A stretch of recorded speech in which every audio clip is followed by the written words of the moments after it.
Come in. Welcome. I'm E.G. Marshall.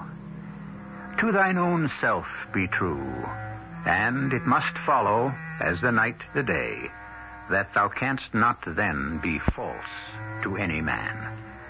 Consider that statement, and ask yourself, what is the great poet saying? He says to any man. He doesn't say to any other human being, just man. Therefore, we must assume you can be as false as you please to any woman. Our mystery drama, The Golden People, was written especially for the Mystery Theater by Sam Dan and stars William Redfield. It is sponsored in part by True Value Hardware Stores and Buick Motor Division. I'll be back shortly with Act One.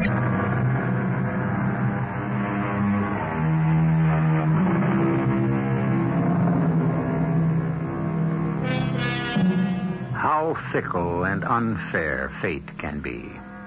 Why does she give some of us so much and some of us so little?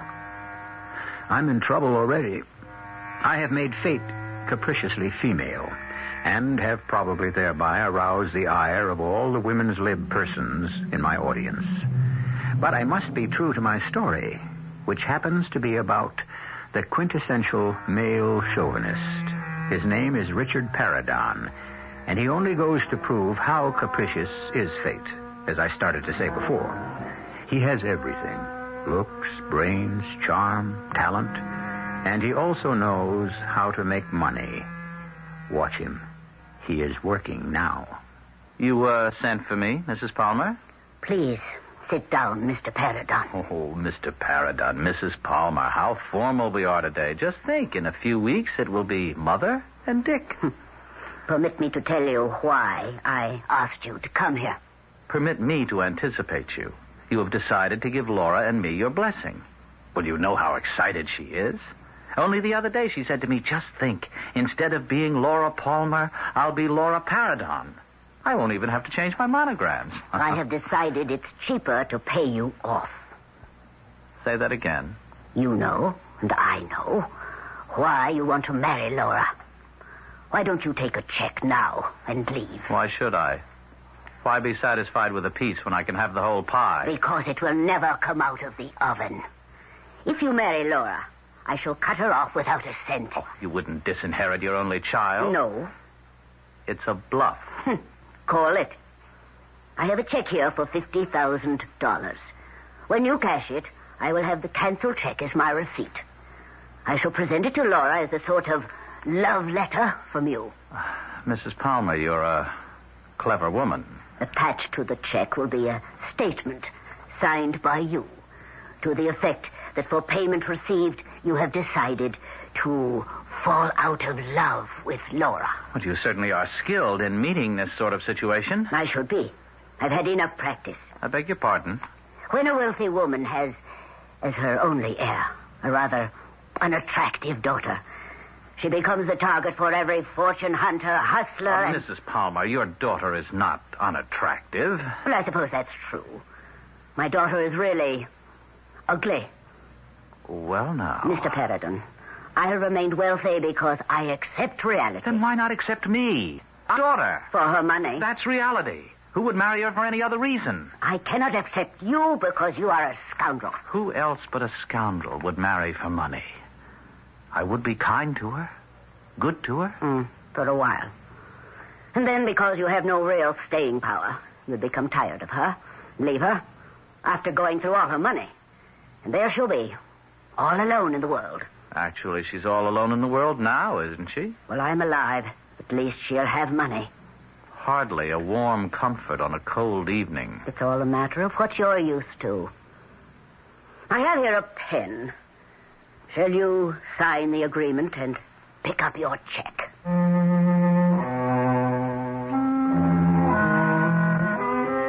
Now, you may ask, why take a crumb when you might have the whole banquet? Well, you know what they say on Wall Street. Sometimes the bears win, sometimes the bulls win. But the pigs, well, they always lose. And yet, although I'm certainly not a pig, I always lose, too. Not because I'm greedy, but because I have too much faith. Faith in horseflesh. Faith that certain numbers will come up on various wheels. Faith that specific combinations of spots will appear on certain dice. Why go on? In less than 50 days, or an average of $1,000 a day, that $50,000 was gone. Gone with the wind. And so, it was time to visit my sister, Big Sister Sally, where I could find respite and comfort. Or in other words, where I could freeload until something turned up. Ah, that hi-fi, it is magnificent. You should know. You bought it for me. Did I? I forgot. You can have it. What are you talking about? Richard, you're broke. Now, what makes you say that? Because you're here. You mean a man can't just come and visit his sister? Oh, look, you could get $300-400 for it, Richard, and you need the money. Do you think I would sink so low? You've sunk lower. Sally. Look, I'm short on cash right now. But, Sally, I don't want to... The tuition went up at the college, and the twins can't earn very much money. And it's all I can do to hold my job at the radio station, much less ask for a raise. Sally, if you think I would deprive you of the one thing that brings you joy in life, your classical music... Look, I just want you to know you can have it any time you need it. Oh, poor Richard. It isn't your fault. What isn't my fault? I'm to blame also. For what? You know how old I was when you were born? Yes, of course I know. 15. And Mom and Papa, they were close to 50. And then suddenly there was this little baby in the house, like a beautiful doll. Everyone made such a fuss over you. Sally, what does all this have to do with my... We petted you, we coddled you. Oh, we worshipped you. You were so handsome. And you knew it. We were clay in your fingers. What are you trying to tell me? No one could say, including me, that you were growing up into a beautiful, self-centered parasite. Now, that isn't fair. Of course not, but it's true. You live completely for your own pleasure. And why not? It pleased us that you should do so. But soon, Richard, soon... Soon what? Soon your ravishing looks will no longer take everyone's breath away. That's because they'll no longer be ravishing. And then what becomes of you? Already your hair shows signs of becoming thin. That isn't true. There are little lines. Where? And you're over 40. You're starting to look it. What are you saying? Richard, please, let me help you. Well, fine help you are talking this way. If I could only convince you to settle down, find a job, a wife, and stop being a bad boy. Well, thank you for that most encouraging and inspiring vote of confidence. If ever I need a boost for my morale, I know just where to go.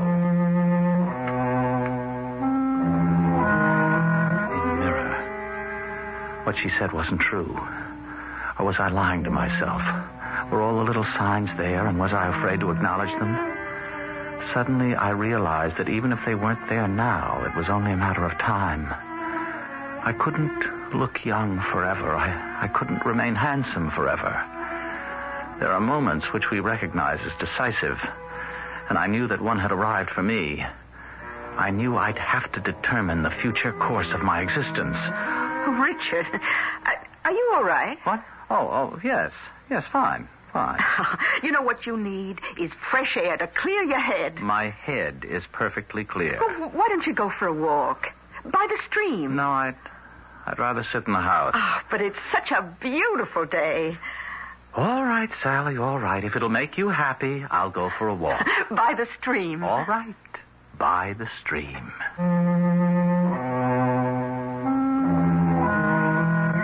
Actually, the walk was rather a good idea. The air was like sparkling wine. I was so busy thinking of how glorious all nature was that I didn't see her standing by the edge of the stream. I almost knocked her into the water. I'm so sorry. That's all right. Oh, no, it isn't all right. Well, I'm sure you didn't do it on purpose. I was so busy thinking. I'm sorry. I was in a world of my own. So was I. Oh, really? Oh, what were you thinking about? Well, in that stream, is an entire swarming universe. Vast worlds made up of trillions of creatures, most of whom we cannot see. I would say that's rather deep. What were you thinking about? I was thinking what fun it would be if I could meet a beautiful girl and take her to lunch, and I just met her. Well, I'm not a beautiful girl. I'm not even pretty. The truth is, I'm rather plain. I think you're beautiful. I think you're kind. Lunch?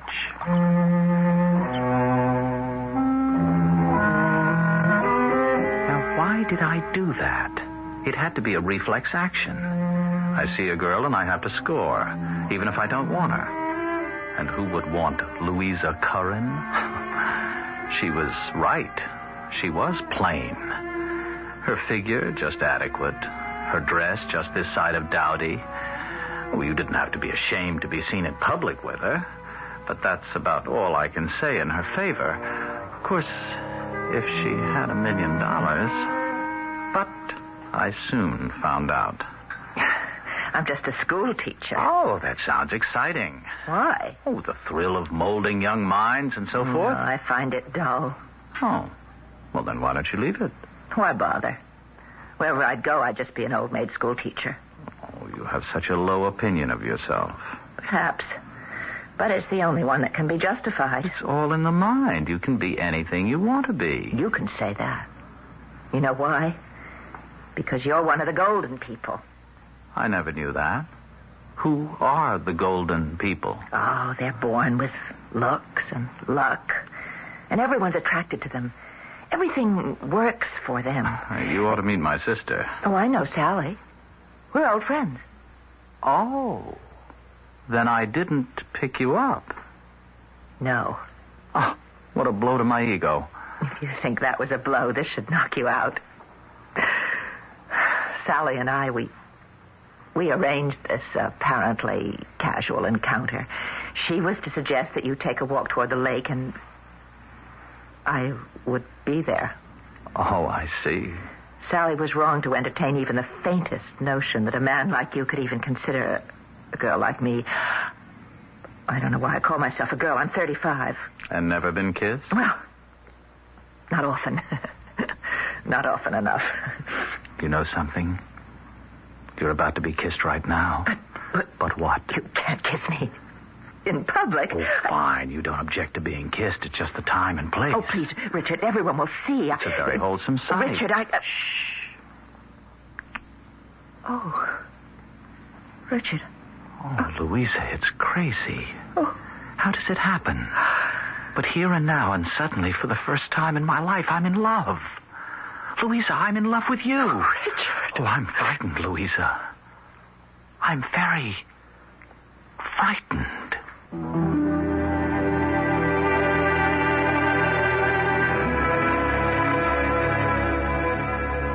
Isn't it said that man fears nothing as much as the unknown? Certainly to a man like Richard Paradon, love is an unknown quantity, something new and strange. No wonder he's apprehensive. However, I'm aware some of you hard cases in our audience are probably saying, a story about love is all very well in its way, but when is someone going to be killed? Patience, friends. I shall return with Act 2.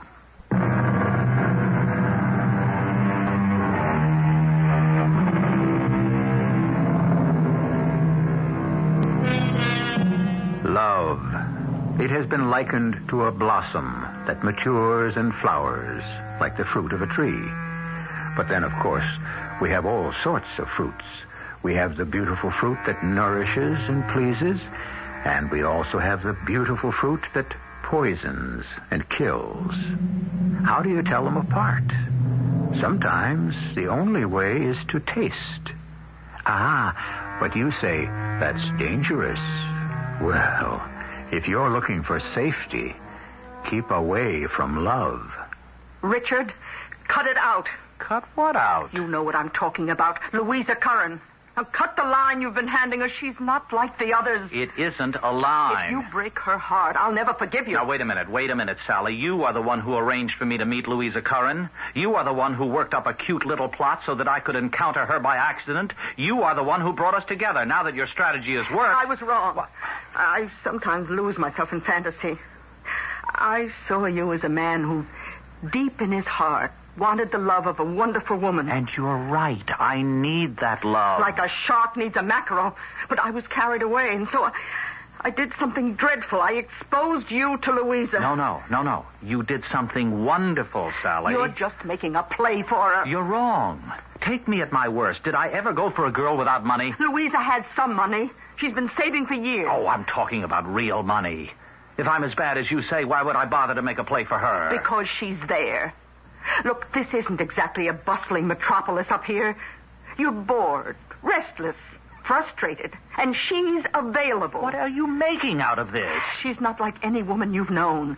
If she finds out this is just your way of passing the time, it could kill her. Sally, I'm serious. Richard, I've never asked you for anything, but I am now. Please, don't break her heart. Has it ever occurred to you that she might be breaking mine? Richard, you don't have a heart. As recently as yesterday, I might have agreed with you. And then this strange, wonderful thing happened. I don't believe you. Maybe it's something else. Maybe I looked closely at myself for the first time. Maybe I was terrified by what I saw. Maybe I was struck suddenly by the emptiness, the hopelessness of my stupid life. Maybe that's why I want her. Does it matter why we love? Richard, I never heard you speak this way before. For the first time in my life, I'm serious. But it could all be a joke. Do you want to hear the punchline? I don't really impress her at all. What are you saying? I can't get to first base. Oh, I wish I could feel sorry for you. As you have done unto others, so it is now being done unto you. Thank you. I know I can always come here for inspiration and comfort. You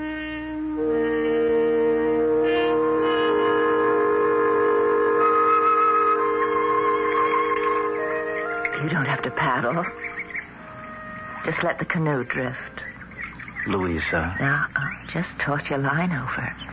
If you talk, you'll scare away all the fish. But Louisa... Fishing is a time for silence and contemplation. Now, why do you dangle that stupid line in the water? You've already caught the biggest fish in the lake. Oh, please, Richard. Please, Richard, what? Every time I tell you I love you, you say, please, Richard. I can't believe you when you say you love me. I'm not pretty enough. I'm not smart enough. I don't have that knack for pleasing men that so many girls just seem to be born with. So why should you, who could have any girl in the world, want me? But I can't have any girl in the world. It appears that I can't have you. Oh, Richard, every girl dreams of a time like this. And for more years than I like to remember, I dreamed of it, too. And then I stopped dreaming. I accepted reality. What's reality? Love would not be for me. Oh, it was hard to accept, but I was able to come to terms with it, and I was able to make a life for myself. So now, Richard, please don't... Don't what? Oh, let me be. It would be so easy for me to fall in love with you. I want you to fall in love with me. Richard, Let me show you how Richard, easy. Be careful, the canoe, it'll tip over. Let it.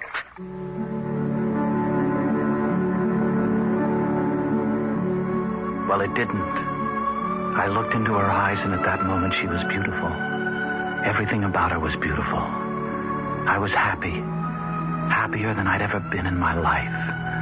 The vagabond days were over. Just in time, I'd found a wonderful girl. And a job. Yes, there was one thing I could always do, and that was sell. And so I took a job in a sports car showroom. I wouldn't make a fortune, but I didn't need a fortune. Her house was adequate, comfortable, and all paid for. And every night we would sit, listening to music and planning for our wedding. Do you love me, darling? I adore you. And you'll be happy here in Sadler's Corners. Yes? You're wonderful. Do you love me? I adore you. Just think. You've been all over the world and seen everything, done everything. And now you're satisfied to be here. Just with me. Oh, darling, do you love me? Oh, you don't have to keep asking every 30 seconds. It's silly of me. I don't know how to behave. This being in love and sharing and being so close, it's all so new to me. I'm so afraid I'm going to lose you. You couldn't possibly lose me. Oh, that's very pretty music. My favorite. It's from Orpheus in Hades. His wife, Eurydice, died, and then he goes down into the underworld to bring her back. Would you do that for me? I don't think I'd ever be able to find a place. I tell you what, you'd know where I was. You come back and get me. Is it a bargain? Oh, it's a bargain. Eurydice will return to Orpheus. Oh, Richard, I love you so much. You've become my whole life. The old drives, the old desires, the old needs were gone, replaced by a feeling of peace. I'd done my share of hunting, and I was glad that it was over. I was so deep in my thoughts that I didn't notice her. Is this a bedroom or a showroom? She was tall. A better word is stately. She was blonde. Her face was perfect. Her figure left absolutely nothing to be desired. And she was smiling. Do you sleep here? No, I dream here. I dream that the most beautiful woman, the most charming woman... The most wealthy woman. That would help, but please, this is my dream. Continue. Will come in here and say, I would like to buy a Rosetta Marchetti 8-cylinder XL Rally Coupe. I would like to buy a Rosetta Marchetti 8-cylinder XL Rally Coupe. Well, step this way, beautiful lady. Behold. I'll take it. Without asking the price? I never ask the price. Never? Of course not. Because whatever it is, you see, I'm always willing to pay it. The car is $18,500. Stripped. That sounds almost obscene. How much more would it cost to make her decent? Oh, another 6 or 7. Attend to that little detail for me, please. Will you take a check? Oh, of course. Oh, and there is some clerical work. The bill of sale has to be drawn up. Oh, I'm sure it must. Can someone here do it while you take me to lunch? What hit me? I couldn't tell you. I was in a daze. I was a man in a dream. I took her check and the papers into the sales manager's office. No one buys a car that way. But even if it was a hoax, she was so beautiful. She took your breath away. We went down the street to a little restaurant where the food is superb. To this day, I couldn't tell you what I ordered. I know you'll enjoy the car. Oh, I'm sure I will. You know, I had this argument with the sales manager. He didn't think it was the model that belonged on the floor at first. Did you come in because you saw it in the window? No. I came in because I saw you through the window. Me? Buying the car was just an excuse to meet you. And you would spend $25,000 just for an excuse? What's $25,000? I felt a chill. I looked into those brilliant blue eyes. Was I mistaken, or was there just a hint of madness? Nobody could be that cavalier about $25,000. Well, okay, she was crazy, and this was a joke, but she was so beautiful, there was really no harm in it. And then the waiter came over and said I had a telephone call.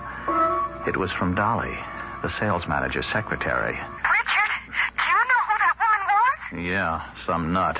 The check's no good, huh? Oh, do you know who she is? She says her name is Jane Clark. She's the Jane Clark. The Jane? Richard, she has $100 million. 100? Well, so maybe it's 50. Does it matter? She's the one who just inherited all the Clark money. You're joking. Oh, what a sale you just made. What a sale. There was a mirror near the phone. I glanced into it. I was shocked by what I saw. I looked so young, so fit. A new Richard Paradin. Or, I should say, the old Richard Paradin. Richard the Hunter.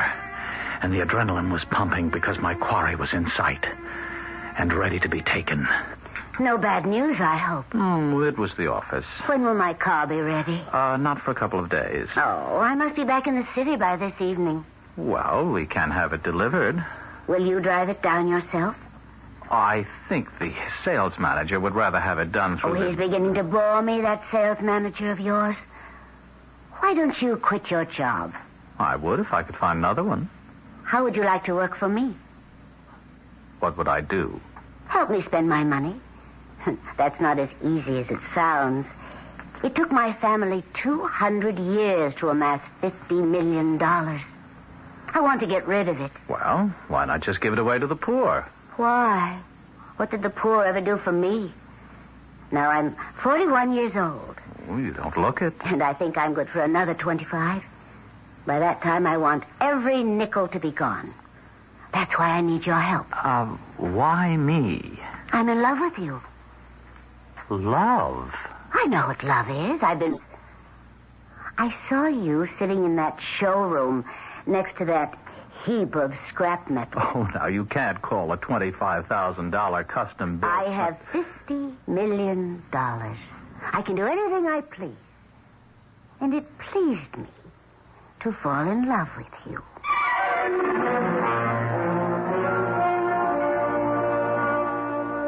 You mean these things don't happen? You mean the knight in shining armor never shows up for the girl? The golden princess never arrives? You mean people don't fall in love at first sight? Yes, the cards have been dealt very quickly. But hasn't someone been lost in the shuffle? Act 3 is coming up in a few moments.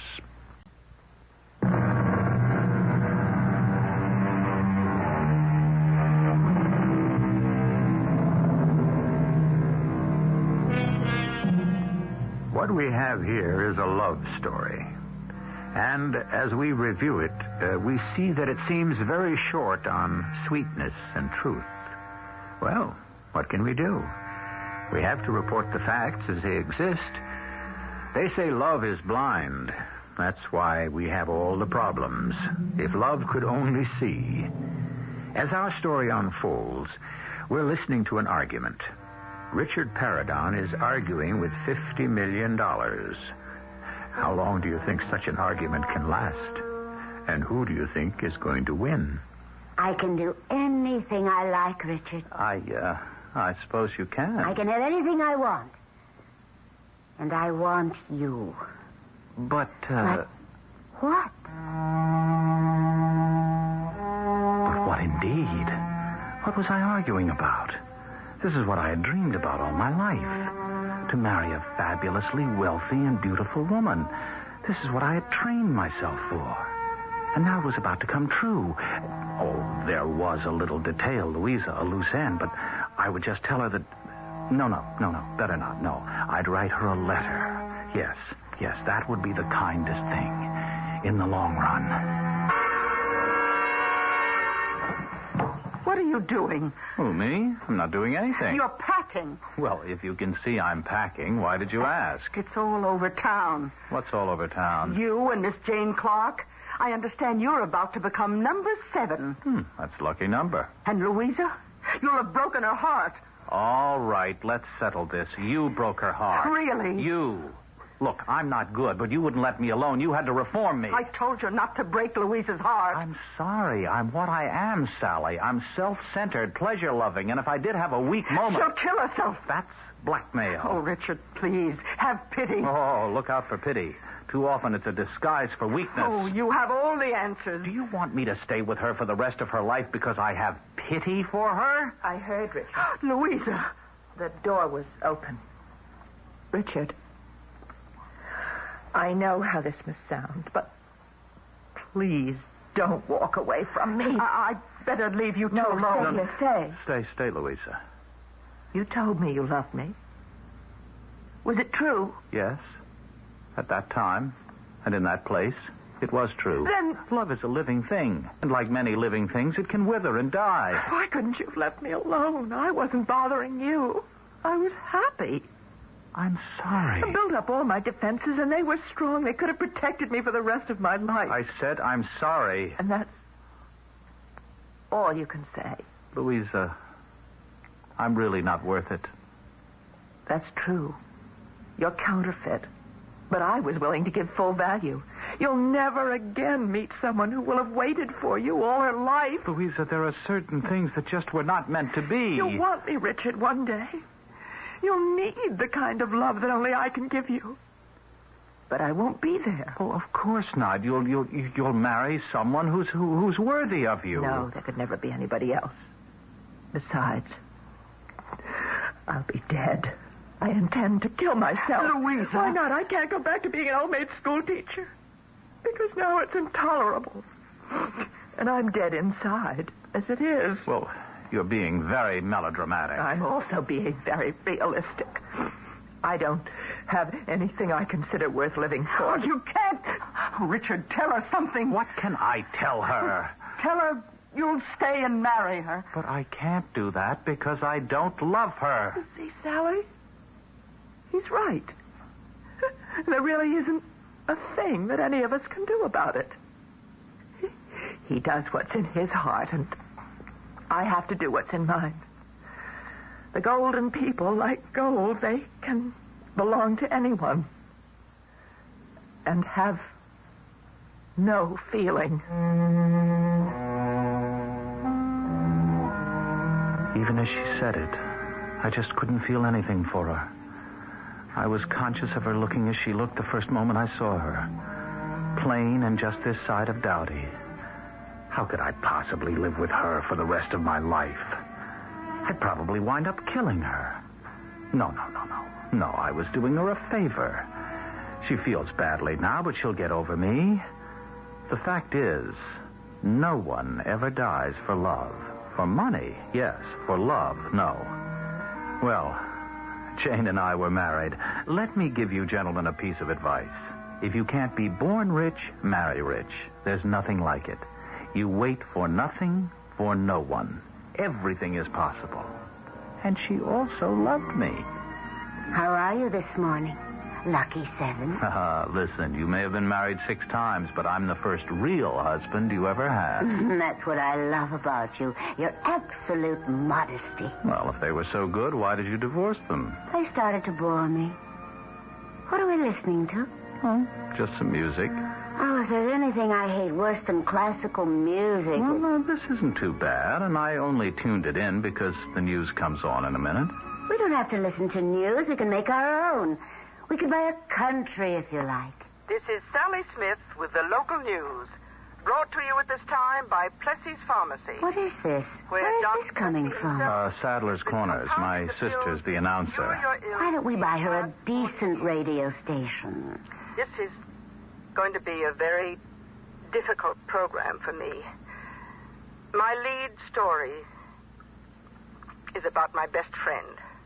Her name was Louisa Curran, who taught school here for 15 years. She sounds great. When Louisa didn't show up for her classes this morning, I was asked to see if she was all right. And she wasn't at home, but I found a note. She said she had had enough of life, not to try to find her, because she was just quietly going to put an end to her life. It was very much like Louisa. She intended to die as she had lived, without being a bother to anyone. Well, before I came on, I asked our engineer to play her favorite melody.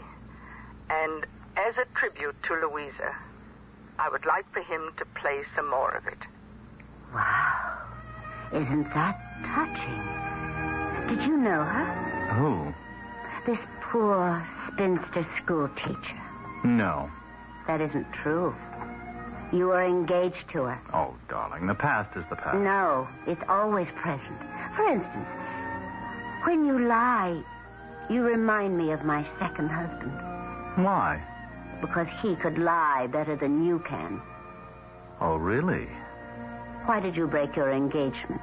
Because I fell in love with you. Oh, don't compete with my second husband. You can't win. I married you for your money. Now you remind me of my fourth husband. He believed in being brutally frank.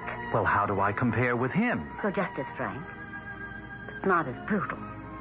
Does everything I do remind you of one of your ex-husbands? 6 husbands cover practically all the ground there is. Let's do something today. All right. Tennis. Oh, we did that all day yesterday. Sailing? I'm bored with sailing, tennis, golf. Let's hop on a jet and go to Europe. Oh, Europe bores me. I looked into those eyes. Those brilliant blue eyes. When I saw them for the first time in the showroom, I thought they had a touch of madness. But now I could see a kind of icy sparkle. And a shiver went through my body. See myself reflected in those eyes. My hair was thinner than I had ever remembered. I had lines in my forehead at the corners of my mouth. I was getting just the slightest sag under my chin. Was this how I was beginning to look to her? Jane, turn that music off. What are we doing with the record player in the bedroom? Jane! Richard? Who are you? You know who I am? No. Oh, I know there have been so many women in your life, but you must remember me. No. You do, Richard. You do. You're dead, Louisa. Dead. I just heard it on the news this morning. That's true. I'm dead. No, this is a dream. If only I could wake up from this awful dream. It isn't a dream. I'm here. You can't be. I'm here to keep my promise. What promise? It was our bargain. Whichever one of us died first would come back for the other. Eurydice has come back for Orpheus. Oh, Richard, I told you, even when I'm dead, I can't live without you. Go away, please. Look at her, Richard. Fast asleep next to you. What is she dreaming of? You can't tell. But I can. She's dreaming of her other husbands and of all the things they could do better than you. It's compassion time, isn't it? That isn't true. She's starting to become bored. No. She always married a man for a reason. Why did she marry you? Because she thought you were inventive. Why can't I wake up? You're up now. I'm not. Richard, look in the mirror. Look at the golden boy. The gold is becoming tarnished. You're getting older every day. She's already noticed.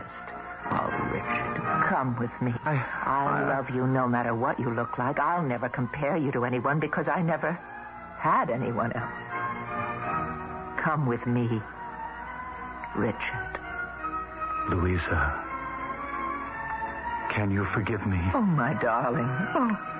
I suddenly feel old and tired and frightened. Love you. I need you. Oh, how I need you, Louisa. I never said that to any woman. I love you more than ever. Then come with me. Yes. Yes. What are you shouting about? Louise, where did she go? Where did who go? Louisa. What did you do with Louisa? I didn't do it. Are you crazy? What did you do with her? She was just here. No one was here. You must have had a nightmare. You're crazy. Oh, is that how it works? You're tired of me, so you'll get everyone to think I'm crazy. Well, you won't get away with it. Let go of me. You won't cast me aside for what you did with all those others. Help. You're joking me. I'm not like them. I won't stand for it. I won't. I won't.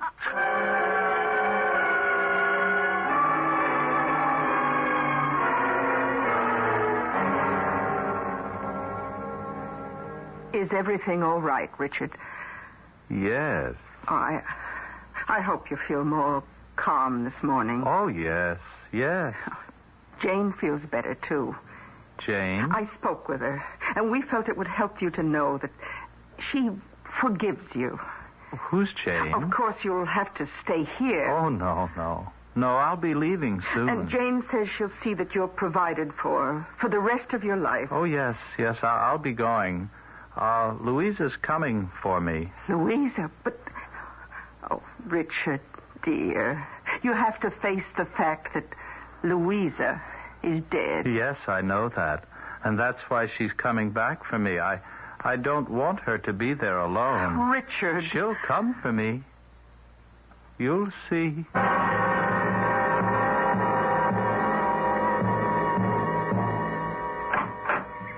Oh, Mr. Loudon. I got a letter for you today, and I don't know what to make of it. Why, look at the handwriting. Oh. Well, it's Louisa Curran's writing. But it can't be from Miss Curran. She's dead. Dear Sally, obviously I'm not dead. I meant to end it all that day, and I thought I'd do it in style, so I decided to have a final fling. I took all my money from the bank, and I put it into makeup and clothes and a trip. And you know, I found myself. Or the world found me. I mean, men found me. I thought I was nobody. And I was nobody. Well, I found a new attitude, and I became somebody. Mrs. Somebody. I am now Mrs. Elroy Carter. He's a lawyer. He's wonderful. And it isn't too late for us to have a family. And I owe it all to Richard. It was Richard who sent me out into the world. Give him my best the next time you see him.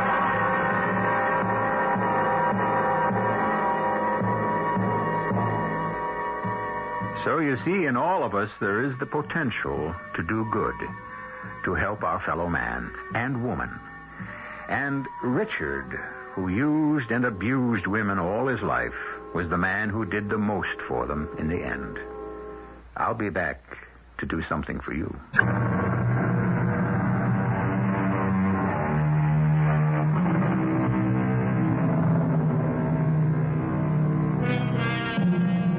The golden people, fortune's favorites. It all comes so easy, the climb up the ladder. But that climb up isn't everything. No one stays on top forever. The problem in life is to know when to come down and to descend gracefully without being pushed. Our cast included William Redfield, Marion Seldes, Bryna Rayburn, and E.V. Juster. The entire production was under the direction of Hyman Brown. Radio Mystery Theater was sponsored in part by Anheuser-Busch Incorporated, brewers of Budweiser. This is E.G. Marshall inviting you to return to our Mystery Theater for another adventure in the macabre. Until next time, pleasant dreams.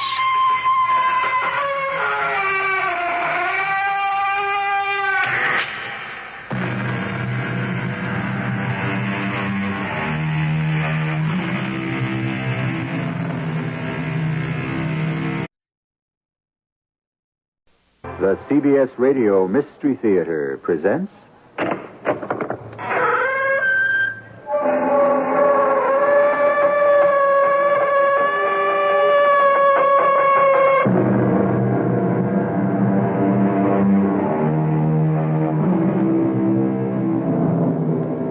Come in. Welcome. I'm E.G. Marshall. I embroider the world upon a loom. I decorate with dreams my tapestry. Here in a little lonely room, I am master of earth and sea, and all the planets come to me. The spinner of fancy, the weaver of dreams. Man was born to do and dare, and if he cannot do and dare while awake, then he will do and dare when asleep. And 1,000,000 years from now, will it have mattered much? And you believe that mumbo-jumbo fortune-telling nonsense? It's coming true. Oh, what's coming true? Her predictions. She said we'd be in the ocean. This is only New York Harbor. It's still part of the ocean. Yeah, she said we'd be on a ship. This is only a ferry boat. But it's still a ship. All right. She predicted fire. Where's the fire? The fire. Well. Malone! Malone, help me! Help me! What is it? What is it? I'm burning! I'm burning up!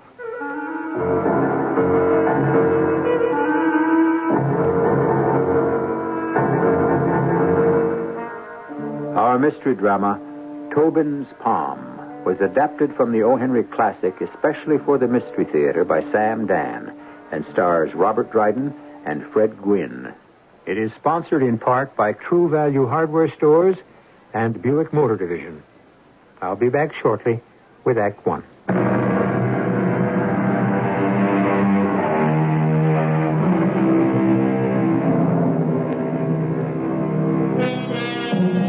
Shakespeare wrote of star-crossed lovers.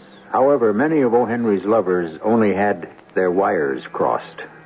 This was probably because neither the telephone nor the telegraph existed during the lifetime of the Bard of Avon. Well, whatever it is that crosses young lovers, ancient, medieval, or modern, it is the stuff of storytelling, and meat and drink to a storyteller like O. Henry. And since this is a story that deals with fate, irreversible, implacable fate, we shall ask the master himself to tell it. It so happens I'm part of the story. I'm a character in it. But I don't enter till pretty close to the end. And when I do, I won't know anything that's happened up until the time of my entrance. Furthermore, I won't even use my right name, William Sidney Porter, or even my legitimate alias, O. Henry. For reasons of my very own, I shall call myself Mr. Maximus G. Friedenhausman. Now, you remember that name, Maximus G. Friedenhausman. Well, however, too much explanation is like too much yeast in the bread or too much water in the bourbon. Let's get on with the yarn. Our hero is a young fellow named Daniel Aloysius Tobin, as bright and handsome a lad as was ever produced by the land of the green. But as we encounter him tonight in a Manhattan watering place, his true color is blue.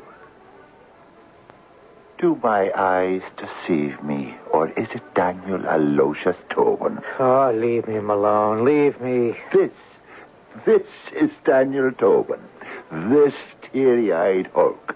This sad, lugubrious... Malone. Can this be Daniel Tobin of the sweet voice, the light heart, the dancing smile? I've lost her, Malone. Lost her. Lost who? Her. Is there more than one her? I've lost my own Katie Mahorner. Katie Mahorner? Katie Mahorner. My very own Colleen from County Sligo. What am I to do? I've lost her or she's lost me. Now, what am I to do? Why, find another man. Oh, no. Another like Katie? It happens every day. What happens every day? The story. What story? What story have we been talking about? The story of Katie Mahorner. Well, how could it happen every day? There's only one Katie Mahorner. Why, there's 100,000 Katie Mahorners. Now, how is that possible? That's because she isn't always named Katie Mahorner. Sometimes she's called Bridget O'Sullivan, or Mary Fitzgerald, or Maeve McCoy, or Annie O'Connell. What are you talking about? Ireland. Ireland? You're intoxicated. Katie Mahorner is Ireland. I'll take you home. Ask me why Katie Mahorner is Ireland. Why is Katie Mahorner in Ireland? Because, my boy, we've left her there. Well, of course I've left her there. Oh, we say to the Katie Mahorners, I shall go to America, where the streets are paved with gold, and there's not an English landlord to be seen, and I shall make my fortune. Then, Katie, my darling, I shall send for you. This is what you said to Katie Mahorner. This is what I said to Katie Mahorner. You and 100,000 other brave, bright lads as you took to the ships. But what? It is not to be. What is not to be? The reuniting of the Daniel Tobins and the Katie Mahorners. Soon she's forgotten. I've never forgotten. Tobin, my lad, it's human nature. Out of sight, out of mind. Off with the old love and on with the no. I can never forget my Katie. And for your information, Katie left County Sligo 3 months ago. And what, may I ask, did she use for money? You hardly being in the millionaire class with Mr. Andrew Carnegie.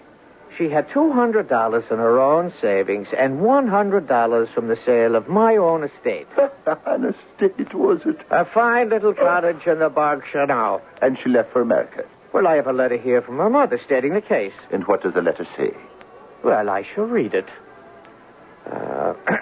Dear Daniel, my Katie has gone to America to become your bride. I had given her a piece of paper with your address in New York. But when I came home from seeing her off on the boat, I saw the paper still on the kitchen table. You know how forgetful Katie is. I hope she finds you. So, Katie's come to this country to find you. Yeah, but how? Where? Her mother knew your address. She sent you the letter, so all Katie has to do is write home to her mother. But you see, she may not be able to do that. Not be able to write home to her mother? How is that possible? Malone, my Katie is a pearl, a jewel, a treasure. But she has this flaw. She can't remember. She can't remember what? Anything. A lovely girl, a diamond, Malone, but so forgetful. So it's possible she cannot write home to her mother because she's forgotten her mother's address. To forget the address of one's own mother, it's awful. Oh, listen, go away, Malone, and let me suffer in silence and peace. Never say die, Tobin, my lad. Die it is, Malone, because there is no living without her. How is she to find me in a city of 4 million people, 5,000 streets, 10,000 saloons? No, it's fate. Of course, fate. But everything in life is fate. This glass of beer you're now lifting to your lips. I offered you, Malone. What was this glass of beer once? The contents of that golden glass was once golden grass, grain, barley, hops that grew in a lush and beautiful field. A green field in Ireland. No, more like Kansas. But my point is... Yes, what is your point? A single flower, a single blade of grass, you follow? Growing up from the earth, the thick, rich, black earth of Kansas. What is the point? Reaching toward the sun, the warm and nourishing sun. We have also reached the end of my patience. Suddenly it's separated from its roots by a sharp, cold, cruel steel blade. It is carried away and bundled and crushed and macerated and boiled and steamed and cooled, and it becomes a few drops of the flowing liquid that is now in your glass. And there is a moral to this little story? A moral, no. A meaning, yes. It was the fate of this blade of grass to become a glass of beer for one Daniel Aloysius Tobin. Fate. That is what is known as fate. Now, ask me what this has to do with Katie Mahorner. What has this to do with... It is the fate of Katie Mahorner to become the bride of Daniel Tobin. Or it is not the fate. Is that true? That's true, I suppose. Now, ask me another question. Ask me if this can be ascertained. Can this be... Beyond the very shadow of a doubt. Come with me. Where? To Coney Island. Why? So that you may learn your fate.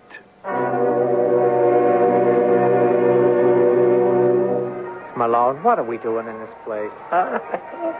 Fate. We shall beard the devil in her den. What does the sign say? Madame Zozo, the Egyptian palmist.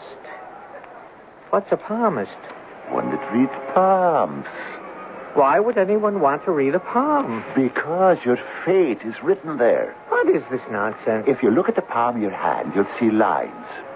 And? These lines determine your fate. Do you or do you not wish to know if ever you shall gaze on the beautiful face of Katie Mahorner?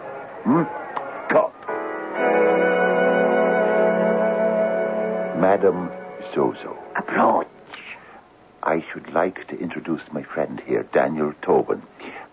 He wishes to know his fate. Short term, a long time. Well... Short term, 10 cents. Long time is a quarter. Ask her she has an intermediate rate. I'll treat Tobin. Here, Madame Zozo, 25 cents. Now, you give us the first class, deluxe, blue plate special. Your hand, please. Oh, this is simply fantastic. This is a hand to conjure with. Yeah, and it does pretty good swinging a pick, too. The lines. Oh, the lines. Here we have the line of Venus. It shows you're in love. But it is crossed with a line of alter Farcaris. The witch? Trouble. With your sweetheart. See, it's Katie Mahorner she refers to. I see trouble and sorrow and tribulation over one you cannot forget. I see the lines of designation point to... Point to what?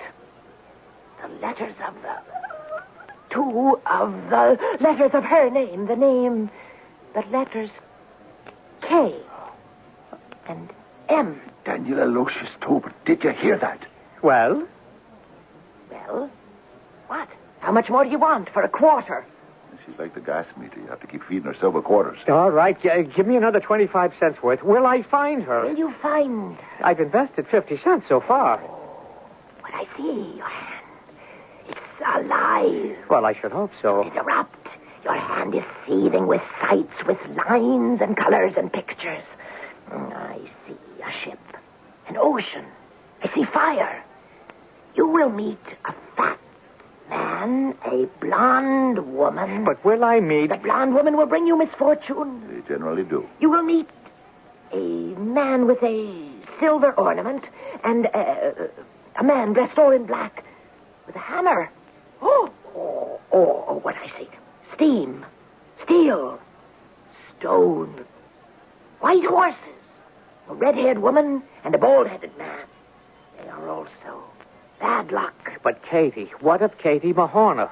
What use are all these blonde-haired, red-haired, and bald-headed people to me? Do you see my own Katie Mahorner? The pictures fade. All I can see is a man. A man? A man who brings you good fortune. Well, he'll be the first of his kind, then, in all the world. How will I know this man? You know him by his crooked nose. Does this man have a name? Name? Oh, no. It seems to be somewhere in that name is the letter O. The letter O. 50 million names have the letter O. Is this the best you can do, Madame Zauza? Madame Zozo. I haven't given you his name. At least I have given you his crooked nose. And he will bring me luck. He will bring you great good fortune.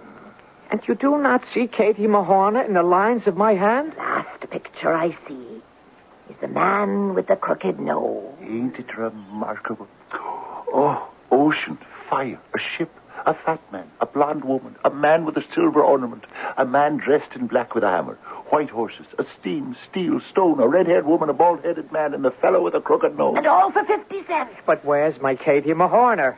Well, you can't have everything. Come, Malone. It's time we left this unfortunate city of Brooklyn and returned to civilization.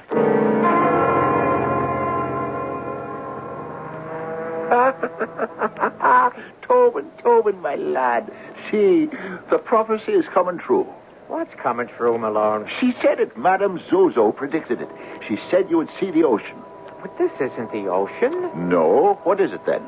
It's the body of water that separates Coney Island from Manhattan. It's the ocean. The Atlantic Ocean. The self-same ocean that washes the shores of the County Sligo on the Emerald Isle. And this is a ship, just as she said. This isn't a ship. No. What is it then? A ferry boat. Any fool knows that. The ferry boat between Coney Island and the west side of Manhattan. Doesn't it have motors? Doesn't it have cabins? Doesn't it have this deck we're standing on? Doesn't it have a wheelhouse with a captain? Doesn't it have... Well, doesn't it have what? Well, what are you staring at, Malone? Doesn't it have a fat man and a blonde woman? Where? Standing right there at the railing. The world is filled with fat men and beautiful blonde women. But Madame Zozo... Madame Zozo said there would be fire. Where's the fire? Tobin! What? I'm burning up! Help me! I'm burning up!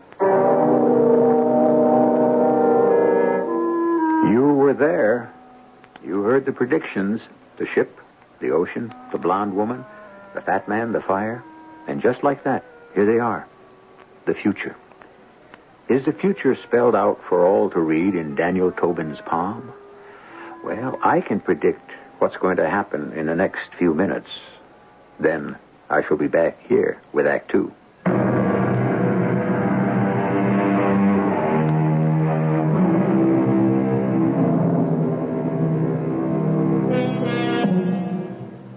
Poor, forgetful Katie Mahorner, beloved of Daniel Aloysius Tobin. Katie sold Tobin's cottage back home in County Sligo to raise money for a steamship ticket to join Tobin in New York, but she has forgotten where he lives. Will fate conspire to keep them apart or reunite them? Right now, Tobin is having troubles of his own.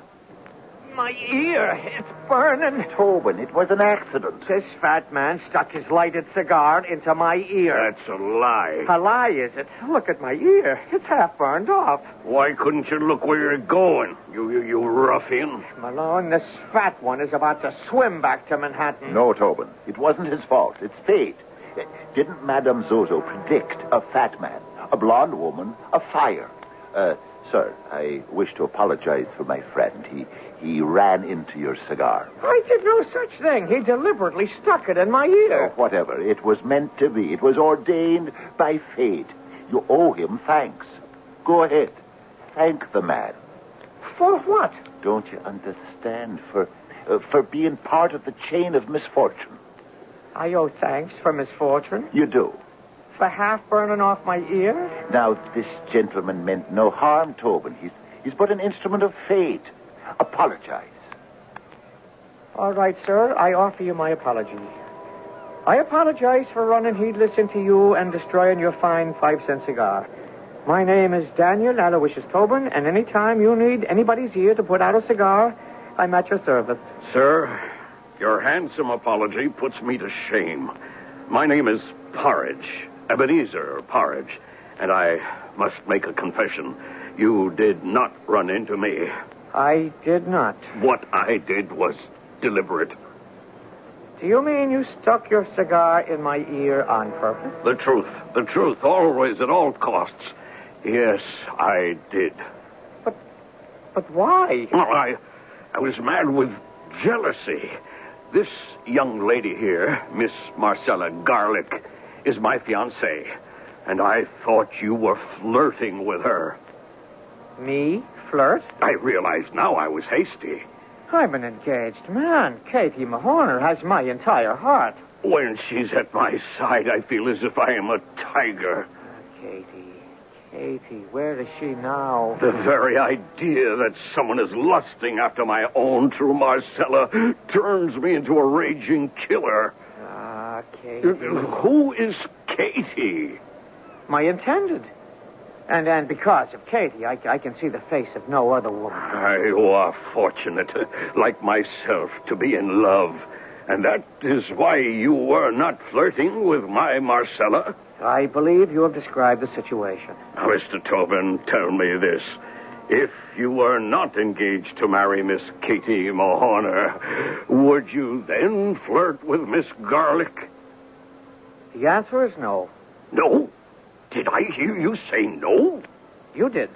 May I ask why? Because, with all due respect, Miss Garlick does not appeal to me. She does not? Again, may I inquire the reason? Well, I do not feel that way inclined toward Miss Garlick. Miss Marcella Garlick is not good enough for you? Then, Marcella, did you hear what this oaf said of you? No, I didn't say she wasn't good enough. But you wouldn't flirt with her. Why not? Are there other women on this boat you would flirt with? There may be. But not Miss Garlick. Put up your hands. What? I said put up your hands. You'd fight me because I would not flirt with your intended? To the death. Malone, let us leave this fat maniac. I knew you were a coward the moment I laid eyes on you. Tobin, don't hit him. Yeah, but the man called me a coward. Gentlemen, this hardly calls for bloodshed. What would satisfy your honor, Mr. Porridge? Let him say he'd flirt with Miss Garlick. Certainly a most delightful way to keep the peace. Tobin, say you'll be willing to flirt with Mr. Porridge's fiancée. Well, go ahead. No.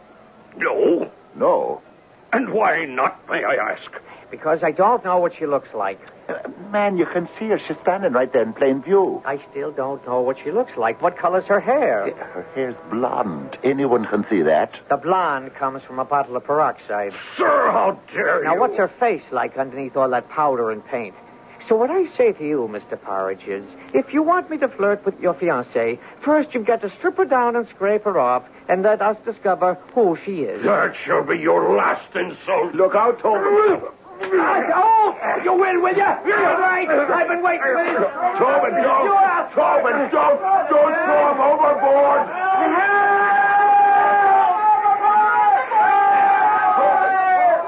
Tobin, you maniac. You maniac, you.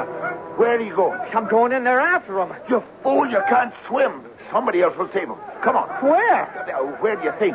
Down in the saloon deck, the other side of the boat. Let's get lost in the crowd. You can get 30 days for assault, man. Yeah, but he assaulted me. You threw him in the water. Come on, don't ask questions. There's a policeman coming this way. All right, come on. I know where to hide. It's no use, Tobin. Down these stairs. I know the head stoker on this ferry. He'll hide me in the engine room. You there! Whoops. Stand still in the name of the law! Oh, you can't escape. Well, have you lost your senses? I'm to be arrested. Even so, you must stand right here. I'll do no such thing. You must. I won't let you escape. John Malone, my best friend, are you selling me out? Hold on. There's no time. That policeman's almost here. I can't let you. Let go of me, Malone. The policeman. Look at the policeman. Remember what Madame Zeus said. You will meet a man with a silver ornament. She meant a policeman. See, his silver badge. Malone, if I go to prison, I'll never forgive you. What have I got to do with it? It's written in your palm. You there! You're under arrest!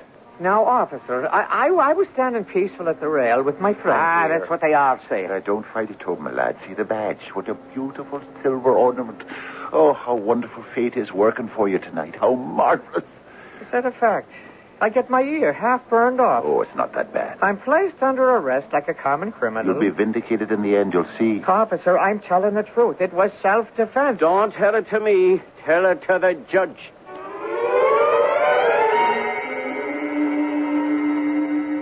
Sit here and wait till your case is called. Well, what will happen to me? You won't be hanged, at least. I don't think so. Whatever happens, Tobin, my lad, happens because of fate. Fate? Yes, fate makes all the decisions, and it's fate that leads you towards Katie Mahorner. Is that the truth now? Or away from Katie Mahorner. Oh, you've always been a great comfort to me, Malone. 30 days. Next case. It's him. It's who? Judge Murphy. 30 days. Next case. Well, what about Judge Murphy? All I can tell you is you're going to get 30 days. 30 days? But That's what he gives everybody. Doesn't matter what you did. You played innocent or guilty. When it's all over, he says, 30 days. Next case. 30 days? How can I go to jail for 30 days? The prophecy, the prediction, it's all coming true. Madame Zozo said there would be a man dressed in black. That's the judge in his robes with a hammer. See? It's his gavel. Oh, we should never have gone to that crazy Madame Zozo. It would have all come out the same way. This is your fate. How can you fight it? Cheer up, Tobin, my lad. I'm with you. I'm with you all the way. 30 days. Next case. That's you. What's the charge, officer? Assault, Your Honor. He threw a man off the Coney Island ferry boat. What's your name? Daniel Aloysius Tobin. How do you plead? Well, Your Honor, guilty. 30 days. Next case. But, Your Honor, I wasn't exactly guilty. Then do you wish to plead innocent? Yes, sir. Very well. 30 days. But, Your Honor, I have an explanation. No. What do you want to bother with that for? Isn't every American citizen entitled to habeas corpus or rigor mortis? I'll take it under advisement. What I did was for the man's own benefit. Is this going to be a long explanation? No, Your Honor. It's most unfair of you, Mr. Tobin. Look at the line of people waiting to be sentenced. Waiting for justice. We have to keep moving. Now, did you, or did you not, throw a man into the water from the Coney Island ferry boat? Yes, sir. But I had a good reason. What was it? To cool him off. Which is exactly what we propose to do for you. Place you in a nice cool cell. 30 days. Next case.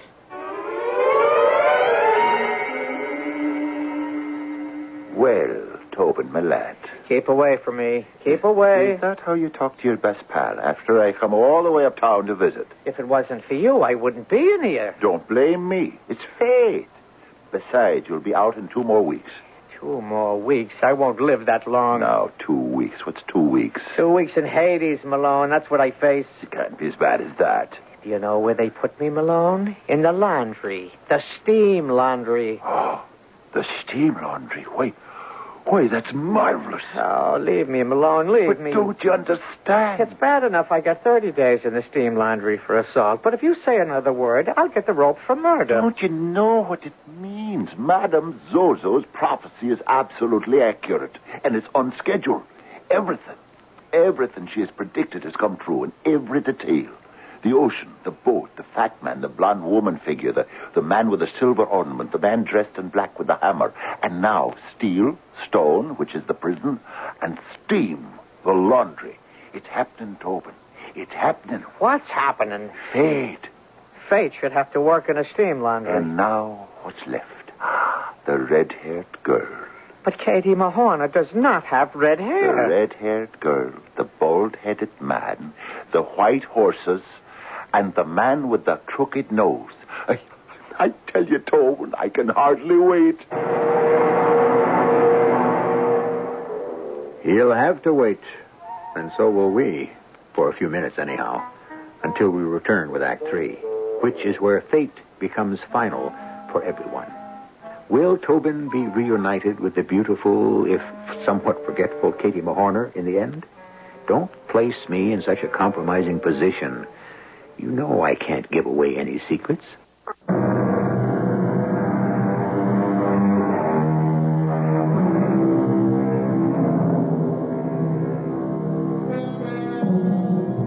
I could not love thee half as much, did I not love honor more.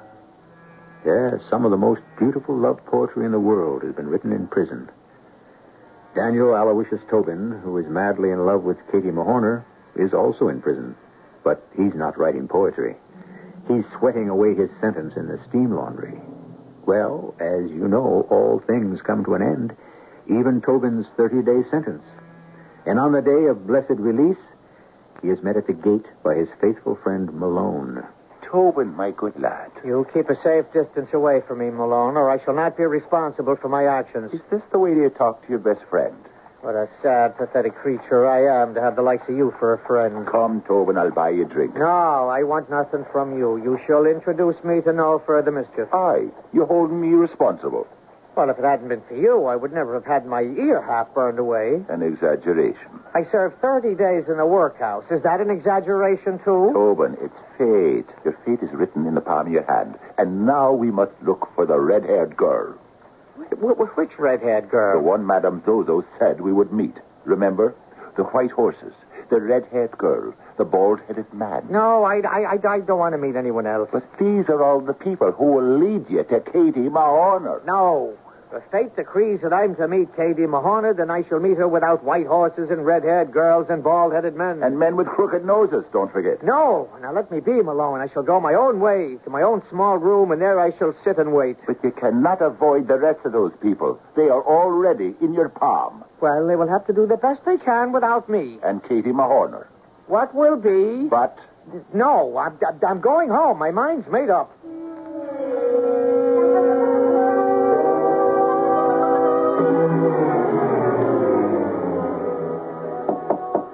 Come in. Oh, it's only you. Yes, it's only me. Only your best friend. Only a person who stays awake all night and plans all day for you. Tobin, listen to me. Oh, no, never again. But you must. Look at your palm, Tobin. It's there. Every secret of your future is there. Then let it stay there. The game, Tobin, the game must be played out to the end. Who says so? Fate. Fate again? Not again, but still.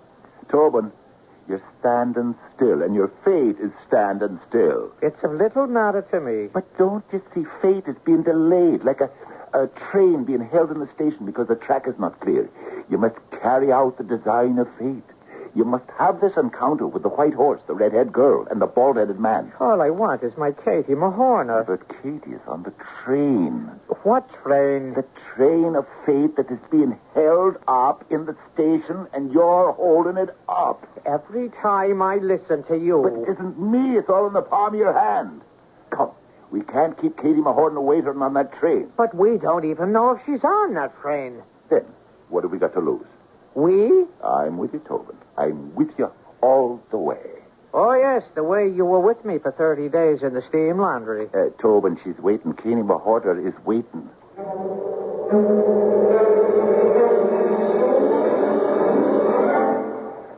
Well, I must say, the streets are filled with horses, red-haired women, and bald-headed men.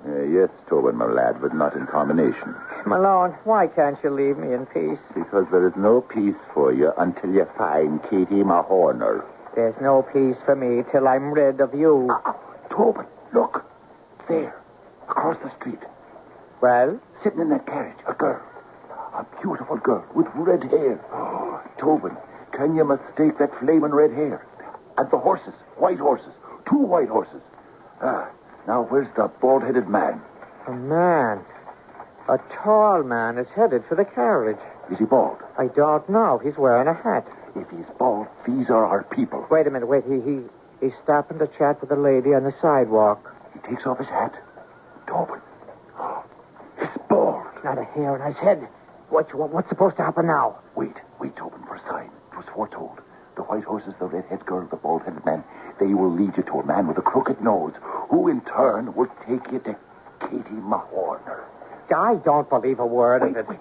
For what? Tobin, look, the horses, they've gone mad. They're going to bolt. Tobin, you madman, where are you going? Easy there. Whoa. Easy. Whoa there, fellas. Everything's going to be just fine. Whoa. That's it. Now, easy there. Easy. So how can I and my daughter ever thank you? This brave man. My goodness, she's fainted. My name is Colonel Penrith.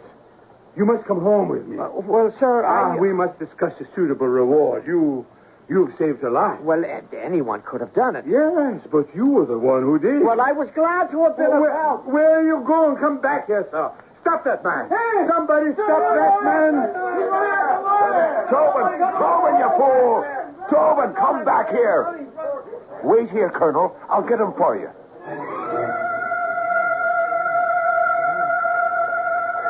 Tobin. Well, I must say, what is the meaning of that? Fate. Fate, of course it was fate. Do you know who that was? Colonel Fenris, the millionaire. And you ran away from him. After you saved his daughter's life. I had to run away from him. You had to run away from a millionaire. A grateful millionaire. Why? Because then I would have lost Katie Mahorner forever. What does Katie Mahorner have to do with it? He wished to reward me, didn't he? And what would the reward have been? Letitia? Letitia? His daughter, Letitia. You mean she wouldn't have fallen in love with the strong, brave, handsome lad who saved her life? It does happen. And as long as you cannot be sure you will ever find Katie Mahorner, why, a bird in the hand. That's why I ran from there. I was beginning to have the same thoughts myself. It might not be so bad. The girl is beautiful, rich. Not another word, do you hear? I will not be untrue to Katie Mahorner for all the money in the world. All right. Spend the rest of your life looking for her. And one day, when you're bent and withered and old, you'll run into... Tobin. What is it now? That man standing on the corner. Well, what about him? A tall man, decently dressed. The nose on him, Tobin. The proboscis. It's crooked. Right, yes, that I admit. It makes 2 twists from bridge to end like the wiggle of a snake. He's the one Madame Zozo told about. Well, that he may well be, but I'll have no part of him. But Tobin, he's the end of the bad luck. There is no end to bad luck. I'll never find my Katie. Tobin, it must be played out to the end. Otherwise, you'll never know. All right. But this is the last of it. Well, good evening to you, sir. Good evening. Might I inquire as to your name? My name. It's Maximus G. Friedenhausman. Oh, that's a good size. Do you spell it with an O anywhere down the length and breadth of it? No. Do you see Malone? He's not our man. Sir, you are in the presence of myself, John Malone, and my young friend, Daniel Tobin.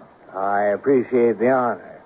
And now, since I cannot conceive that you would hold a spelling bee on a street corner at midnight, would you name some reasonable excuse for being at large? Well, she said we would meet you. Who? The Egyptian palmist. And now you found me. Well, my good luck is supposed to begin. And what is supposed to happen?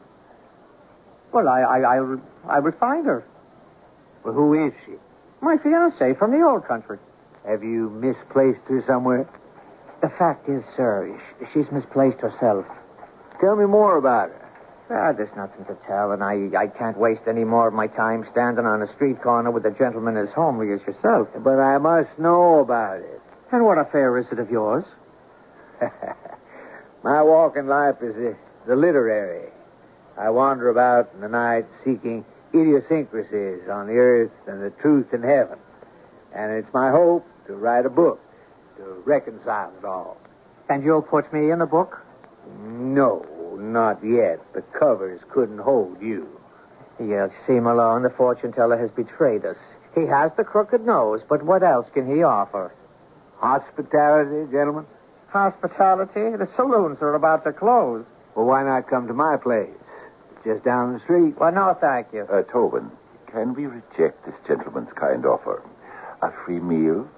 Is this the good fortune that was predicted? I tell you, the axe will fall. What axe?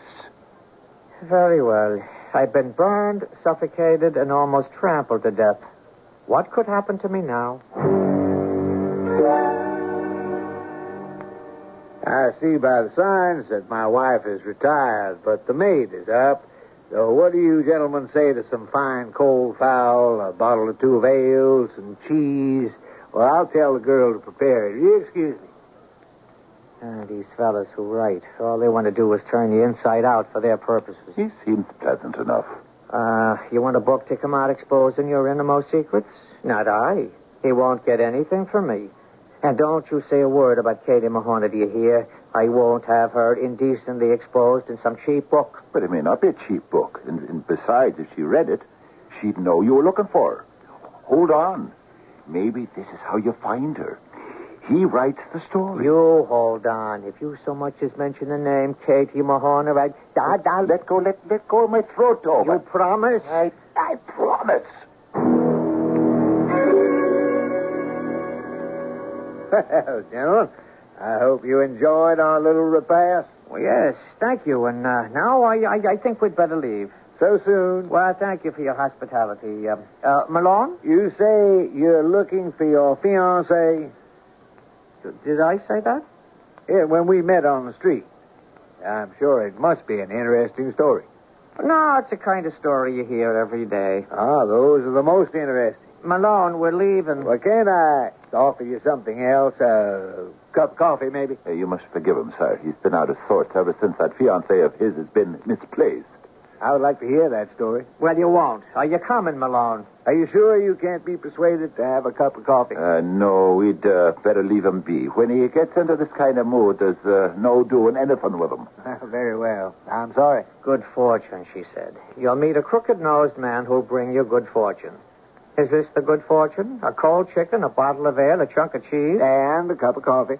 I say, thank you, sir, and good night. Tobin, smell that coffee. It's the best cup of coffee in New York. Well, enjoy it without me. Everyone marvels at how she makes it. After all, she's just a green girl just landed here 3 months ago. Oh, there you are, Katie Mahoney. Set it down. Katie! Why, I've been looking all over for you. Katie, it's me. I know. My fiancé and my own true love. Katie, I live not 3 blocks from here. So many people know me. Couldn't you have asked for me? I did. I asked everybody, but it was no good. Why? Because I'd forgotten your name.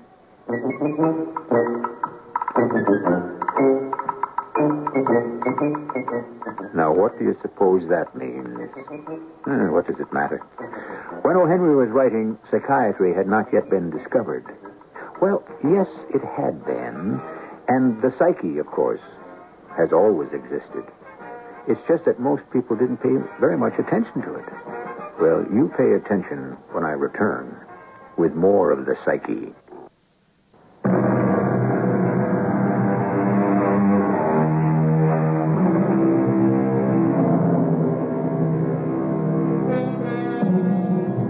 Where is our fate written?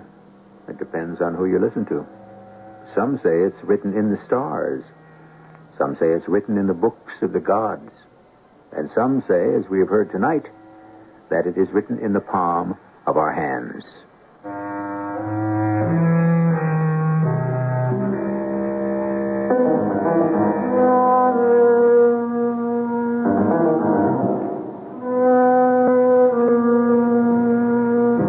Of course, there are those who say it isn't written at all, by anyone, anywhere. But one thing you know is definitely written, and that's the entertainment you may enjoy here.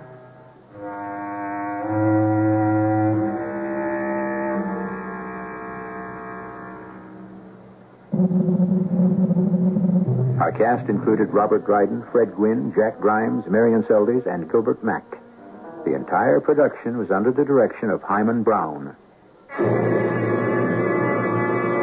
And now, a preview of our next tale.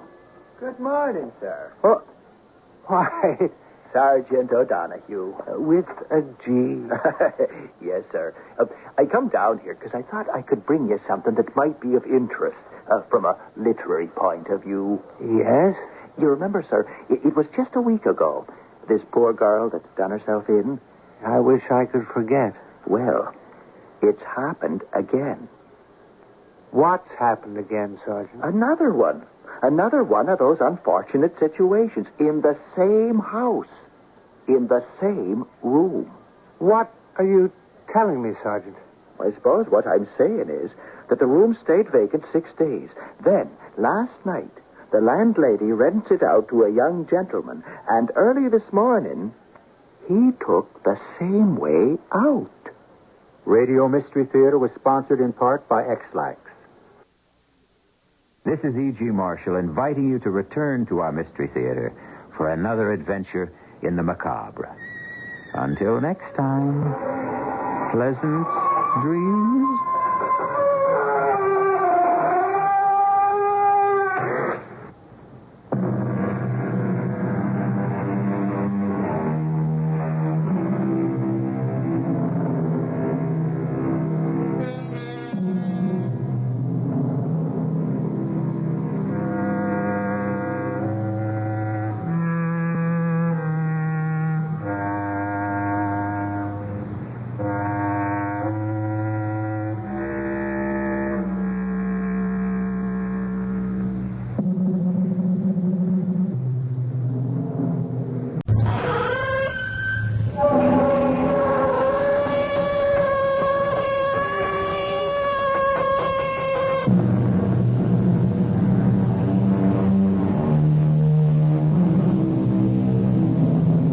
Come in. Welcome.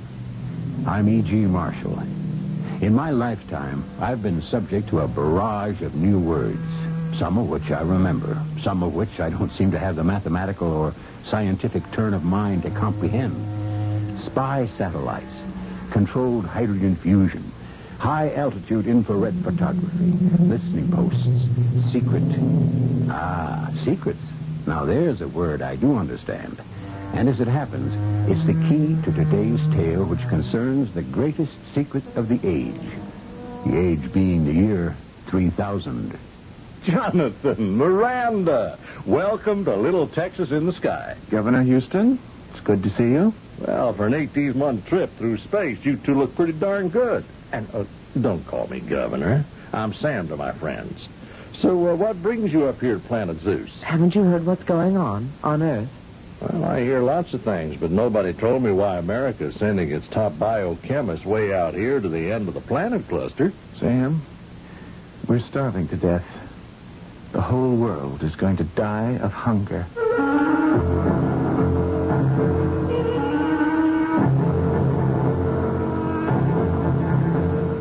Our mystery drama, Power of Zeus, written especially for the Mystery Theater by James Egger Jr., stars Russell Horton and Patricia Elliott.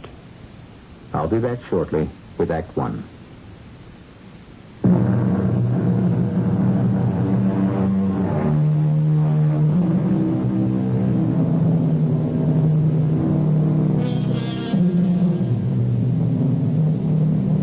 So we look ahead.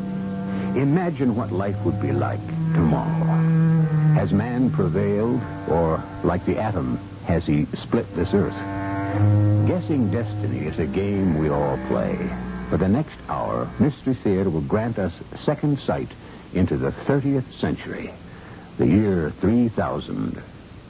Jonathan, feel like some coffee? No, thanks, Miranda. You can come into the laboratory. The machines are off, just checking laser coherence. How's the experiment going? It's not. I still haven't come up with an answer. And we're not going to. It just isn't within the realm of possibility. Never? I wouldn't say never, but not now. Not in the year 3000. What do the others say?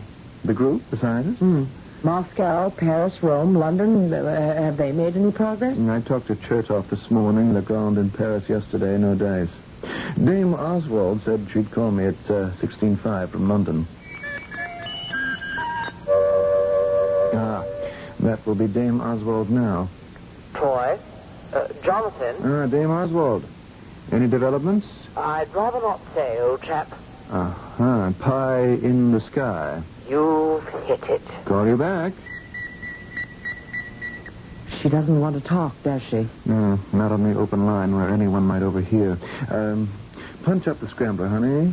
Have you moved it? It's on the board below the laser activator. I guess we can thank our lucky stars that we scientists are permitted some privileges. You mean the communication scrambler? It's warming up. Yes, Jonathan. What I really mean is, since the world is divided into two major powers, there's no such thing as privacy for the ordinary individual. Yeah? People brought it upon themselves. It was inevitable we'd end up with just two major councils, the Asiatics and the Anglos. You punched up the right scrambler key for London? XLX, it's going through. I hope I've got the London scramble right. The president keeps changing the code key. Troy, that you? Dame Oswald? Good connection. Good. I'll give you my news first. I've come up with nothing. How about you, Oz? My dear Jonathan, if a formula for shutting out those rays existed, either you or I would have found it. There's no way of sewing up great holes in the stratosphere. We're in for it. The next step is, how do you prevent a world panic? Keep our failure to ourselves. Our Prime Minister is going before the people on the home screens at optimum time tonight. And that means all the local leaders, Moscow, Peking, Paris, and so on, will be doing the same. And we'll be getting it from Washington on the inner circuit. Well, I'll talk to you next week, Oz. Good. What a time we live in, Oh, couldn't be worse. What's left of it. Ta-ta. I'm almost afraid to ask what she meant. Exactly what she said, Miranda. The formula doesn't exist on this planet. So there is no saving us. Not that I can see. I can't imagine where we'll go from here. There's nowhere to go. Tragedy is we were all warned 11 centuries ago in the 1970s. I wouldn't like to be in the president's shoes right now. Does he know? If there'd been any breakthrough, he'd have been the first to know. This is about as close to catastrophe we've ever come. Closer. We survived the atomic war of the year 2050, the great moon floods of 2700. Oh, and don't forget the sound bomb in 2875. And all that messing up of the human genes to improve the races 200 years ago. So, All we've got left for this, the year 3000, is total annihilation. I don't see what the president or anyone can do. Oh, there goes the inner circuit. Let's sit down and close our eyes. Fellow Americans, I speak to you at a time of the gravest crisis in world history. Not only devastation of our 288 states on the American mainland and abroad, but for all of civilization. This is not a moment to level blame, although generations before us were warned that pressure gases could and would pierce the ozone layer. That is why we are on the edge of death. Jonathan. What is it? A message for you from the Exploratory Center. I'm listening to the president. Tell them I'll call back. I told them that. I think you better go pick up their voice scan. I'll keep listening to the president. They said that it was a priority one. I'd better, then. More grain, grasses, and growing vegetation will be as... And I got big news for us, Miranda. Hold it, the president hasn't finished. I have asked Congress to grant this office unlimited powers to authorize space explorations in order to discover an Earth compatible with the growing needs of the Earth's 10 billion population. Rest assured, this country will do all it can in the next 20 years to keep the world from starving to death. Well, I'm glad he told it as it is. Now, let me tell you what the Exploratory Center phoned about. We're going up, you and I, Miranda. Science is again vaulting into space to find places for wheat fields, cornfields, hayfields. That's just for starters. Just us Americans? Oh, they'll all be doing it. When it comes to survival, it doesn't matter if you're an astronaut or a cosmonaut. We're sending a team to a far planet to start experiments. And you and I are elected to head it up. General Hale said, Troy, I want you and your wife to pack a bag. In a week, you're going to lift off for Zeus. Good luck. Zeus? That's a lot of time cycles away. 18 months. Well, isn't that where Sam Houston's governor of the colony? You're right. The old Texas tornado himself.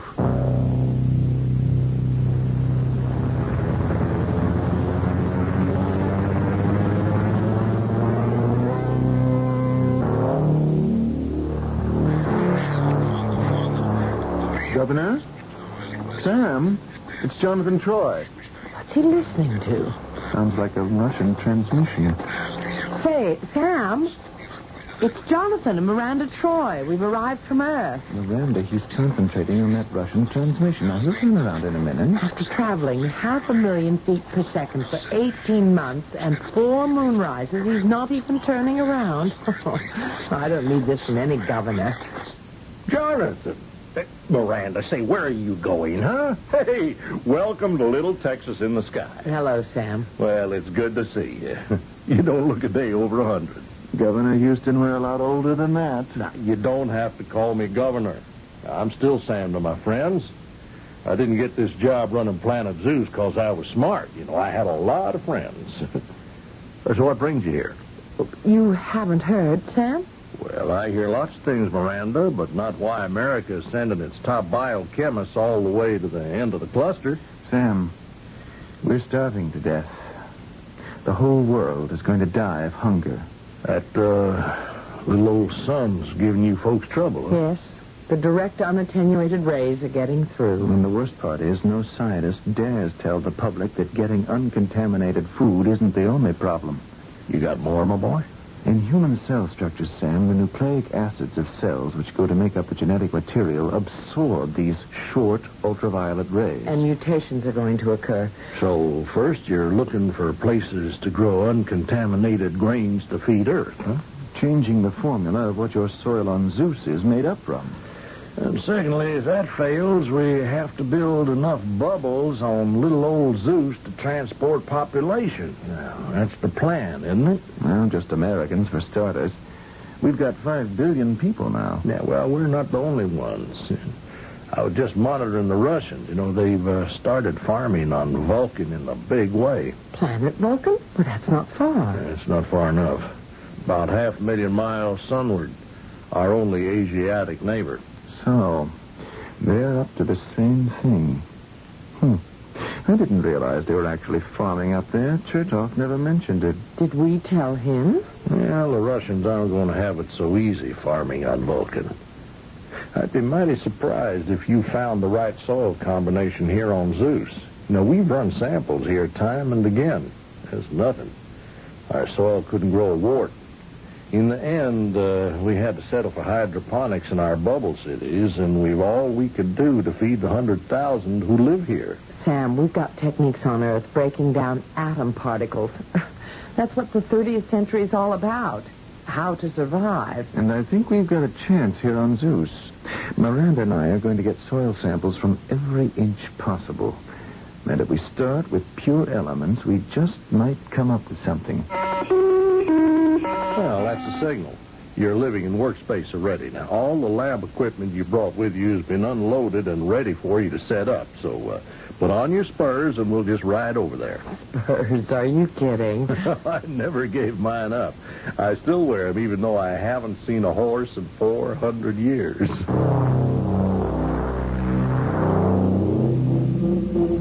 This is my private little go-kart. I fixed her up to look like... you remember those golf carts our ancestors used to ride in when they went golfing?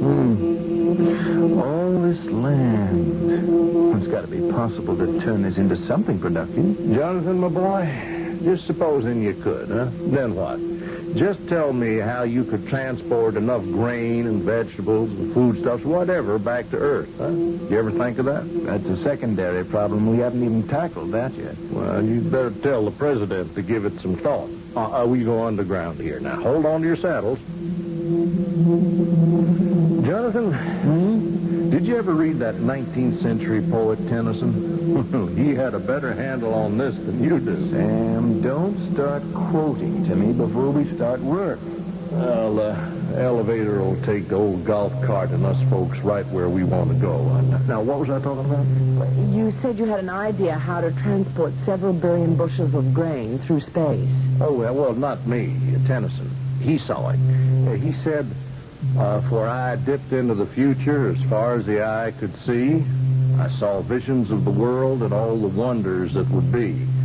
Saw the heavens filled with commerce, argosies of magic sails, pilots, the purple twilight, dropping down costly bales. See, he thought we could lick the transportation problems. His future is our present. And where are we?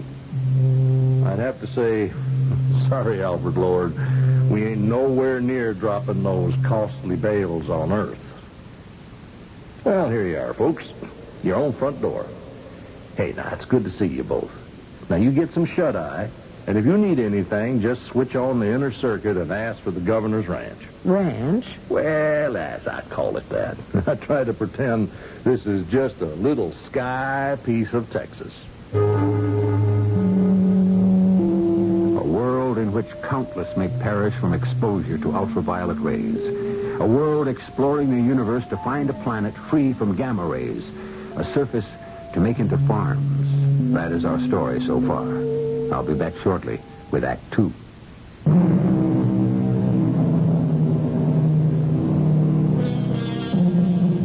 Beyond possibility that the world could be on the brink of starvation and annihilation due to death-dealing rays from the sun. Ask any scientist. Not so impossible, he'll tell you. For now, let us thrust ourselves forward in time to the third millennium while chemists, biologists, and geneticists try to produce tillable and arable land. Galactic farms to feed the planet Earth. Oh, I'm glad we brought our coffee concentrate with us. This roasted Zeus bean is nothing to write home about. I sure can't get used to that hydroponic stuff. Well, how about I make some? It's the only thing that keeps me going on these long night sessions. I'll be in the kitchen. If you need me to check out the interferometer on table 4, just call out. Is it tuned to the frequency allowing the laser to oscillate? Good for another hour. I'll go make the coffee. Well, good evening, folks. How you all getting on with your farm chores? Sam, what are you doing up so late? Well, Where are you? My voice is with you, Jonathan, but my corpus is right here at the ranch. My feet up, drink at the elbow, fire in the heart. Say, how you doing, Mr. and Mrs. Scientific Snoopers, huh? Still trying to make some earth dirt? Sam, if you think I'm playing games on your darn planet, you are so wrong. What's so wrong, Jonathan? It's Sam, the Laredo tornado. Well, now, who is that beauteous damsel who just walked in the laboratory with 2 cups? Hello, Miranda. Just keeping your husband on his toes. What you serving tonight? Coffee on the thermo cooker. Oh, well, I'll leave you children. Don't do anything I wouldn't do. Remember, your Uncle Sam is always watching. What do you suppose he meant by that? Miranda, we are under surveillance. What? Haven't you noticed? Wherever we go, whatever we do, we're being watched. How do you know? It oscillates right here in my head. But why watch us? Does he think we're spies for the Asiatics? That's why I started these all-night tests, doing everything during the rest cycles. But Sam seems so friendly. My father used to say the tail of a dog wags friendly, but don't get caught at the biting end. Scanner! Turn off the juice at table 4. All right. Miranda, are you all right? Well, I'm under the lab table as safe as in a neutron bomb shelter. What happened? Come here. Over here. What do you see? There? That glowing red? Troy. Jonathan, Miranda. Yes, Sam. What is going on down there? What do you mean, Sam? Well, the indicator needles went crazy up here at the ranch. No kidding, Sam. See, Miranda, I told you. You told her what? It's that old thermo cooker we brought from Earth. It blew a gasket, shorted out. Shorted out? It registered like a meteor colliding with space junk. Well, we'll have to get another one. Good night, Sam. Well, all right, you two. Now, don't stay up this late night after night. Sleep well, Samuel. If you say so. Good night. Jonathan, what did you make? That glowing I thought the samples I used reminded me of the asteroid material they sent us from 5,000 to 8,000 miles above Earth. You remember those space studies? Yes, the carbonaceous crondite. Basically, yes, but not entirely. I think we've hit on something, Miranda, and it's hard to believe.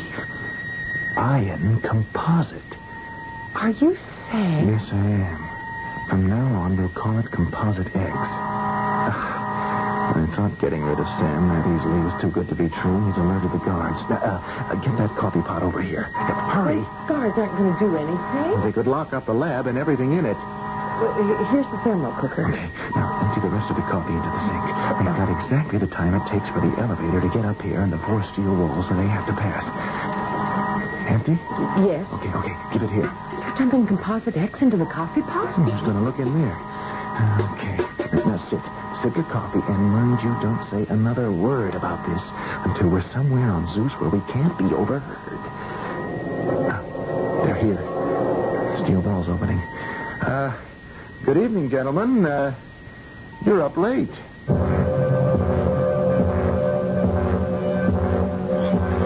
Troy. Hey, Miranda. I'll be with you in a moment. Just sit down, will you? I just want to decode this transmission. The last time I was in Governor Sam's office, he was glued to the receiver. He's picking up a Russian sender. Son of Castor and Pollux. Something's up, all right. A Russian spacecraft is heading for Zeus. From Vulcan? How did you know? Educated guess. Now, they picked up that darn noise you made last night. That interests them. How long before they get here? About 2 moon rises. You know how close Vulcan is. Now, what brings you, my dear friends, to see me this morning, huh? Sam, here's the problem. Well, don't tell me. You're giving up and you want to go back to Earth. No, not exactly. The lab is a mess. It'll take time before they can get it back in shape. We blew a wall out, so we were thinking we'd use the time by taking a cart, some sample bags, and push off for the Helios crater. Jonathan, my boy, you are not going to find samples there. Well, how can we know till we see for ourselves? Now, would I steer you wrong, huh? Why don't you just take my word for it? A most unscientific approach, Sam. Sure. I'll get you transportation. Can't let you have my little old golf cart, but I'll order you one of our space tugs. I'll have it delivered from the spaceport, huh? Well, when do you want to go? As soon as we pack some ration capsules and get our instruments together.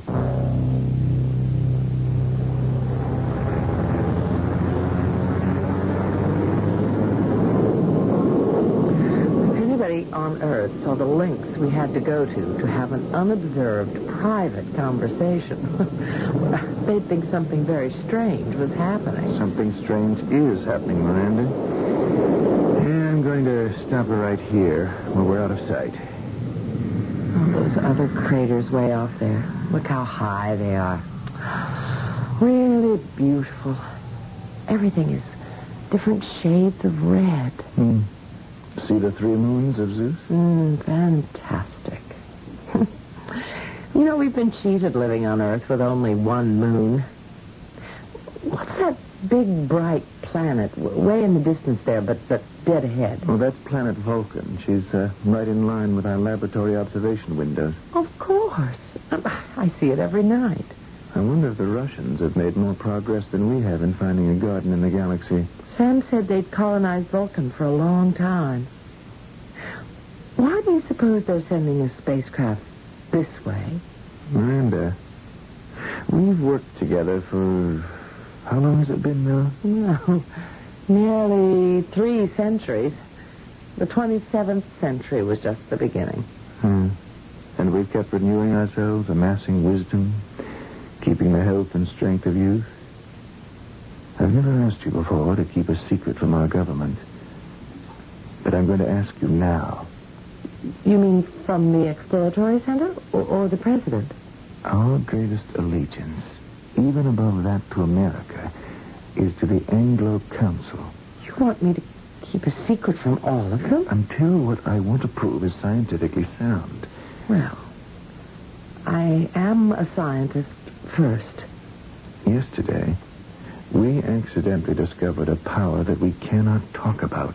In our search for elements that combined could make a farmland out of the wasteland of Zeus, an amalgam developed. Composite X won't feed anybody, but it could fuel any planet or council who had its secret. Fuel it for millenniums to come. Then Composite X is a power source. Not a food source. More powerful than U-235 was back in those ancient dark days of the 20th century when it was first utilized in a war against the Japanese. 1,000 times more powerful. And you're telling me that that's what we've got back there in our coffee pot? Yes.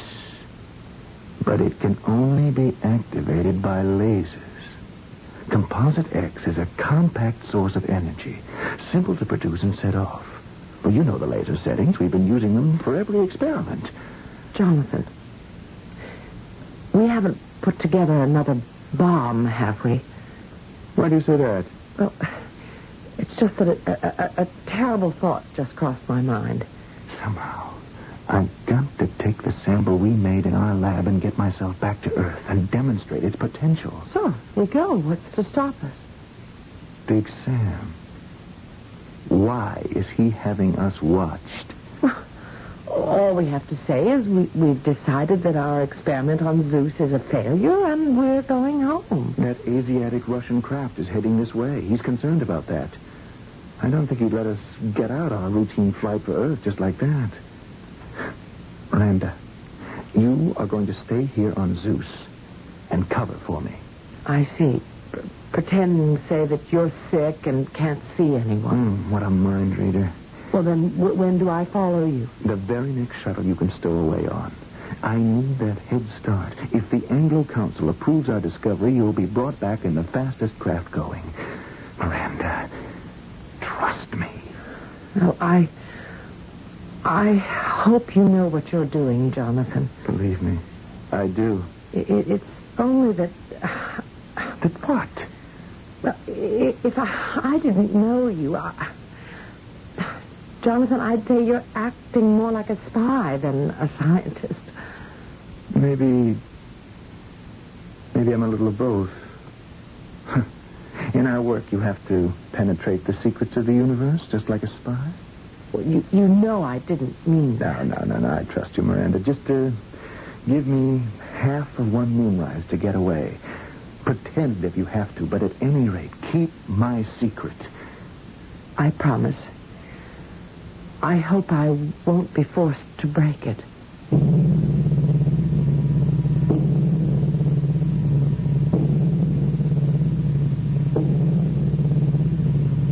Less like a scientist and more like a spy. What else does the third millennium have in store? Earthlings who can prolong their lives by centuries. Death from the sun. A power source composed of elements found on a far planet that can rival any nuclear source of power known to man. How much of this is science? How much fiction? Act 3 will bring us so perilously close to the truth, we dare you to listen.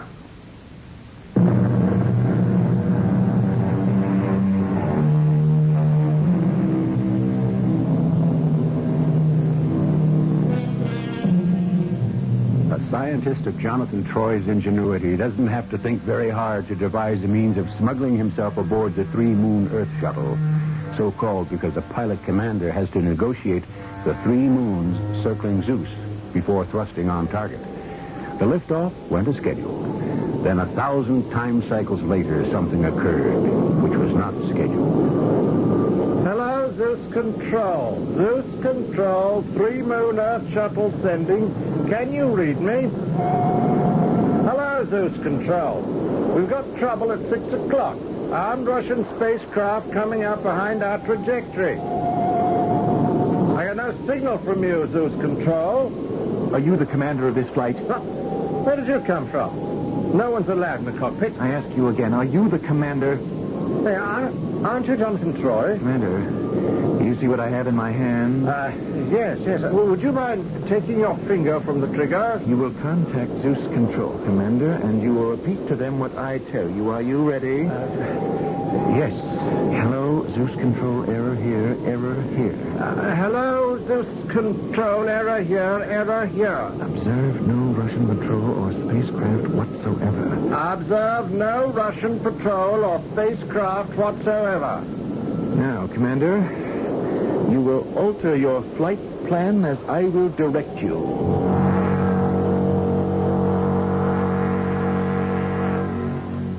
Yes, Flight Control. What are you disturbing me for? Governor Houston, something strange is going on in our 3 Moon space shuttle. It involves Jonathan Troy. Well, come on, spill it, Control. 3 Moon shuttles called in saying they were being overtaken by an armed Russian vehicle. We could hear 3 Moon, but they couldn't hear us at Control Center. Then, suddenly, I hear the commander say, "Aren't you Jonathan Troy?" Then he calls back and says the Russians' craft was all a mistake. No one's on their tail. We've been trying to raise them for confirmation. No answer. Well, what is Jonathan Troy doing on that flight? On our tracking screen, 3 Moon has veered off course, and now there are 2 blips, one following the other. Punch up my screen, Control. I want to see this for myself. There. You see, Governor, where the star cluster ends? That's Vulcan. Now, here. That blip. That's the Russian Asiatic. And that little one to the left behind it there. That's ours? 3 Moon, yes, Governor. Now observe their direction. Well, thanks for the information. You did the right thing to come up to me. You keep me posted. No, wait, now don't go. I'm going to play a little poker. I'm going to show you how we bluff.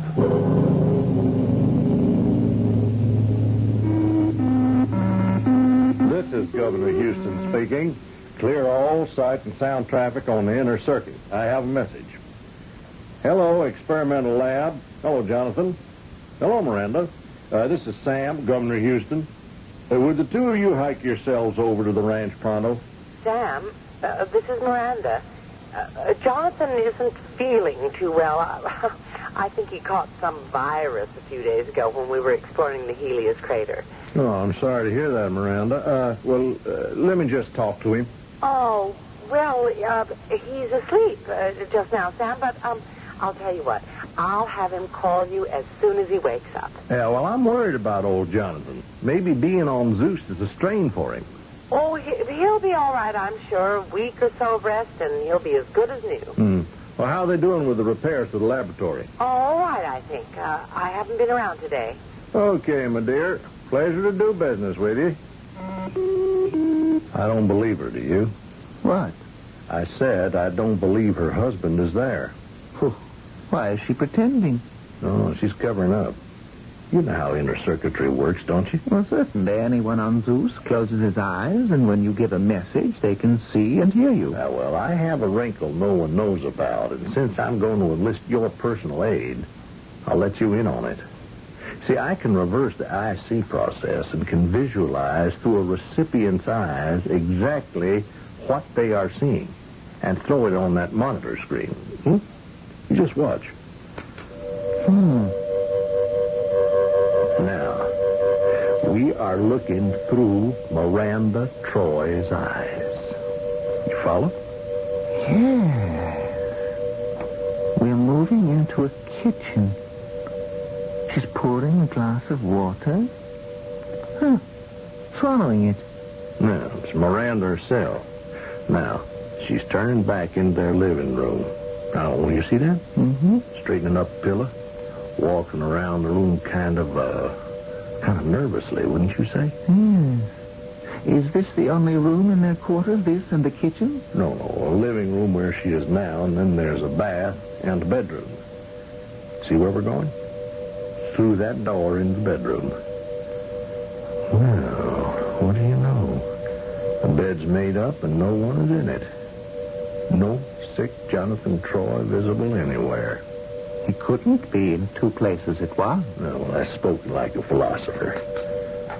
Control, get a tape copy over here of that transmission from Three Moon, then tell your deputy to keep traffic moving and advise us if there's any change in Three Moon and its escort heading for Vulcan. Well, why my deputy, Governor? I can handle this. Because I want you for a little job no one is to know about. Now, I want Miranda Troy brought here. If I send guards, see, the word will get out. But if the flight controller pays her a visit, there's no problem. You bring her here. Miranda, it's a lousy trick you two played on me. And I trusted you and Jonathan. Governor, it was the only way. It was not the only way. I know what he's done. He finally found some matter highly useful to Earth, and he's stolen it. Why he had to use such desperate means to get away, it's just beyond me. Well, you're in a heap of trouble, young lady. Troy, at gunpoint, is hijacking that air shuttle. And you know where he's taking it? Well, I have no idea. Oh, that's not possible. Oh, it is. And I'll let you see for yourself so you know that I am not playing games with you, Miranda.